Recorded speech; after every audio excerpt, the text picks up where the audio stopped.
Hello everyone, welcome back to my YouTube channel. तर as you people know की आपला श्रावण महिना चालू झालेला आहे आणि श्रावण महिना चालू झाला की आपले सगळे सण स्टार्ट होतात. तर आज आहे कृष्ण जन्माष्टमी. तर तुम्हाला सगळ्यांना कृष्ण जन्माष्टमीच्या हार्दिक शुभेच्छा. ॲक्च्युली आमच्या पनवेलमध्ये खूप वेगळ्या प्रमाणात कृष्ण जन्माष्टमी आणि गोपाळकाळा साजरा केला जातो. वर्षानुवर्ष ही प्रथा चालत आलेली आहे. ते आज तुम्हाला या व्लॉगमध्ये बघायला भेटेल की आम्ही आमच्या पनवेलमध्ये कशी कृष्ण जन्माष्टमी आणि गोपाळकाळा साजरा करतो. आता वाजले संध्याकाळचे 7:30 आणि आज मी व्लॉग डायरेक्टली संध्याकाळी स्टार्ट केलेला आहे. मी आता चालली आहे बाहेर. मी आणि दीक्षा आम्ही दोघी चाललो आहे असताना देवांच्या पाया पडायला, बिकॉज आज उपवास आहे आणि देवाचं दर्शन तर घेतलंच पाहिजे, म्हणून मी आणि दीक्षा आता चाललो आहे. इवन मी एक्सायटेड असते या 2 दिवसांसाठी. मी वर्षभर वाट बघत असते की हे 2 दिवस कधी येतील. सो फायनली ते दिवस आलेले आहेत. आवडतं हे 2 दिवस, मला खूप आवडतात. तर इवन आज माझा उपवाससुद्धा आहे. आय नो कृष्ण जन्माष्टमीचा उपवास सगळेच करतात, बट इवन आज मी सुद्धा केलेला आहे. कडक उपवास, सकाळपासून काही खाल्लेलं नाही आहे, फक्त पाण्यावरती आहे. तर चला आता मी निघते असताना जायला. तर ह्या ब्लॉगमध्ये तुम्हाला बघायला भेटेल की आमच्या पनवेलमध्ये कशा प्रकारे जन्माष्टमी आणि गोपाळकाळा साजरा केला जातो. तो हा ब्लॉग तुम्ही कंटिन्यू बघा. सो चलो अभी हम निकलते हैं.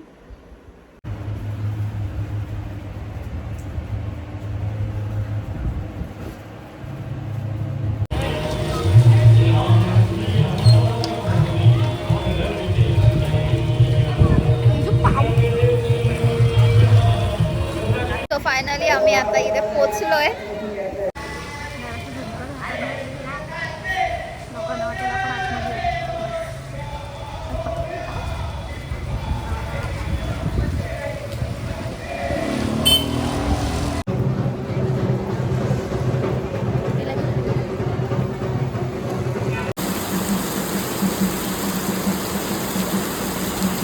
कसं वाटलं? काय एवढं मागलंय आता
सो मगाशी आम्ही तिथे गेलो होतो. तो पाया वगैरे आम्ही पडलो, तुम्ही बघितलंच असेल. त्यानंतर आम्ही लगेच घरी आलो. घरी आल्यावरती थोडंसं बसलो, बिकॉज उपवास आहे तर जरासं डोकं वगैरे दुखतं आहे, म्हणून मग थोडासा आराम केला. आणि आता वाजलेत 12. तर घरी कृष्णाचा जन्म केला. सो घरी कृष्णाचा जन्म केला आणि आता आम्ही परत रिटर्न चाललो आहे तिथे, बिकॉज तिथे मोठा जन्म असतो कृष्णाचा, सो ते बघायचं आहे म्हणून मग आम्ही परत एकदा दोघी रिटर्न चाललोय.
Everyone, good morning. Welcome back to my YouTube channel. So it's a second day. काल रात्री आम्हाला यायला लेट झाला म्हणून मी कालचा व्लॉग हा एंड नाही केला. कालचा व्लॉग मला हा आज कंटिन्यू करायचाच होता म्हणून मग काल रात्री एंड नाही केला. तर आता वाजलेत 12. रात्री लेट आलो म्हणून मग लेट उठलो. सो फायनली आम्ही आता परत चाललो आहे हंडी बघायला. काल जन्म बघायला गेलो होतो बट आता आम्ही चाललो आहे पनवेलची हंडी बघायला. सो लेट्स सी कशी असते. याआधी कधी गेली तर नव्हती हंडी बघायला कारण सोबत कोण नसायचंच. बट यावेळेस दीक्षा आहे म्हणून मग आम्ही चाललो आता हंडी बघायला. बट आज आम्ही दोघींनी सेम सेम कपडे घातलेत तर मी तुम्हाला दाखवते.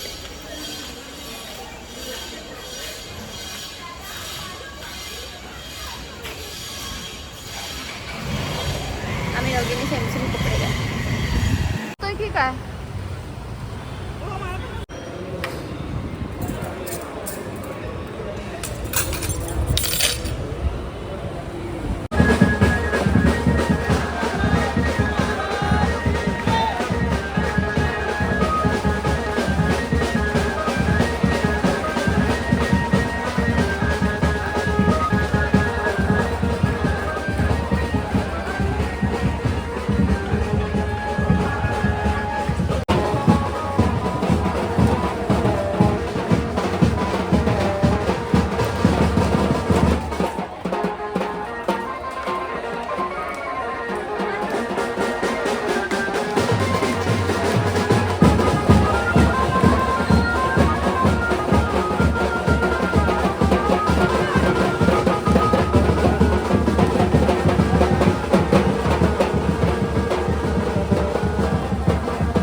तुम्हाला आमच्या पनवेलमधील हंडी, आय नो तुम्हाला हे बघून थोडीशी भीती वाटली असेल की ॲक्च्युअलमध्ये हे असं काय आहे, बट ह्याची बॅक स्टोरी जी आहे जेवढी मला माहीत आहे तेवढी मी तुम्हाला सांगते की आमच्या पनवेलमध्ये नवनाथांचे 4-5 आस्थान आहेत जेवढे मला माहीत आहेत.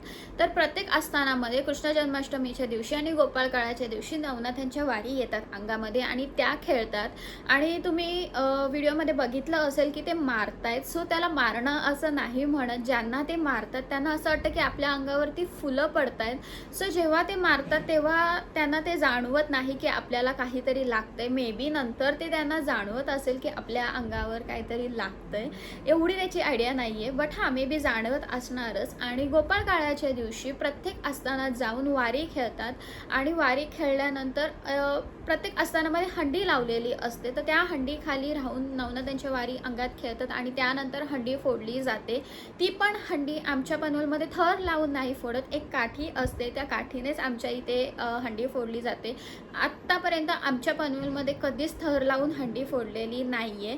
सो अशा प्रकारे 2 दिवस खूप मोठ्या प्रमाणात उत्साहात साजरे केले जातात. आणि तुम्ही बघितलंच असेल की किती गर्दी होती तेच बघण्यासाठी. सो कृष्ण जन्माष्टमीला सुद्धा तेवढीच गर्दी असते आणि दुसऱ्या दिवशी सुद्धा तेवढीच गर्दी असते.